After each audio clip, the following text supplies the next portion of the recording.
السلام علیکم dear viewers, آپ کے فیورٹ طبی انفارمیٹو چینل دارالحکمت سے آپ کی خدمت میں حاضر ہیں۔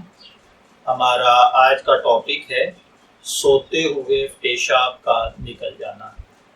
یہ دو سوالات ہیں جو دو مختلف بہنوں نے ہمیں مختلف اوقات میں پوچھے تھے۔ ایک بہن کہتی ہیں کہ ان کا بچہ 12 سال کا ہے اور وہ ابھی تک رات کو سوتے ہوئے بستر پر پیشاب کر دیتا ہے۔ متعدد ادویات استعمال کرنے کے باوجود تکلیف ختم نہیں ہوتی اور انہوں نے ہم سے اس حوالے سے مشورہ طلب کیا ہے۔ تو میری بہن، آپ یاد رکھیے، اپنے بچے کو رات سونے سے 1 گھنٹہ قبل کوئی پینے والی چیز جیسے دودھ یا پانی اسے نہ دیا کریں۔ دوسرے نمبر پر سونے سے پہلے اسے پیشاب کروا دیا کریں، اور دوائی جو میں آپ کو تدبیر کے طور پر عرض کرتا ہوں وہ صرف یہ 2 چیزیں ہیں۔ ان کو اور اس کو نپٹا چاولا تو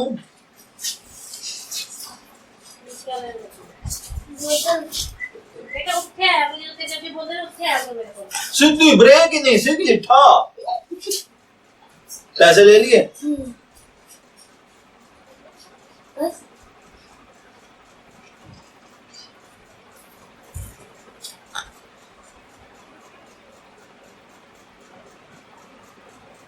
تدبیر کے طور پر میں آپ کو جو میڈیسن عرض کرتا ہوں صرف 2 چیزیں یاد رکھیے۔ سفید تل 25 گرام، اجوائن 12 گرام، دونوں کو باریک پیس کر اس کا پاؤڈر بنا لیں، اور اس میں ہی یعنی 25 گرام اور پلس 12 گرام یعنی تقریباً آپ اس میں 27 گرام آپ اس کے اندر گڑ ملا لیں، یعنی جتنا ان دونوں چیزوں کا وزن ہو اتنا اس میں گڑ ملا لیں۔ صبح اور شام 5 گرام یہ سفوف تازہ پانی کے ساتھ 1 ہفتہ بچے کو استعمال کروائیں۔ انشاءاللہ العزیز 1 ہفتے بعد بچے کو بستر پر پیشاب کی عادت ختم ہو جائے گی۔ دوسری بہن کہتی ہیں کہ ان کا بچہ 5 سال کا ہے، اکثر رات کو سوتے ہوئے وہ بھی بستر پر پیشاب کر دیتا ہے۔ تو دیکھیے بہن، چھوٹے بچوں کی یہ ایک عام تکلیف ہے جسے طبی زبان میں بول فی الفراش کہتے ہیں۔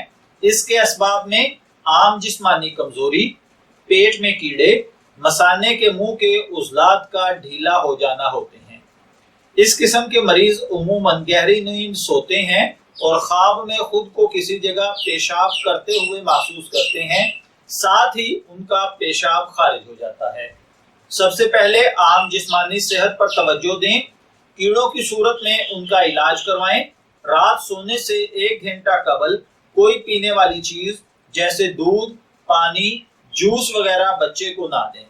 سونے سے قبل بچے کو پیشاب کرا کے سلوائیں، اور صبح نہار منہ اور رات کو سونے سے قبل معجون ماسکل بول 1 چمچی 10 دن تک بچے کو استعمال کروائیں۔ انشاءاللہ العزیز چھوٹے بچے بھی پیشاب کرنا ختم کر دیں، یعنی بستر پر پیشاب کرنا ختم کر دیں گے۔ اپنی نارمل روٹین کے مطابق وہ پیشاب کیا کریں گے۔ میں دعا گو ہوں کہ اللہ تعالیٰ ہر بھائی بہن کو پیشاب کے امراض سے محفوظ رکھے۔ اجازت چاہیں گے، پھر ملیں گے کسی نئے ٹاپک کے ساتھ۔ تب تک کے لیے اللہ حافظ۔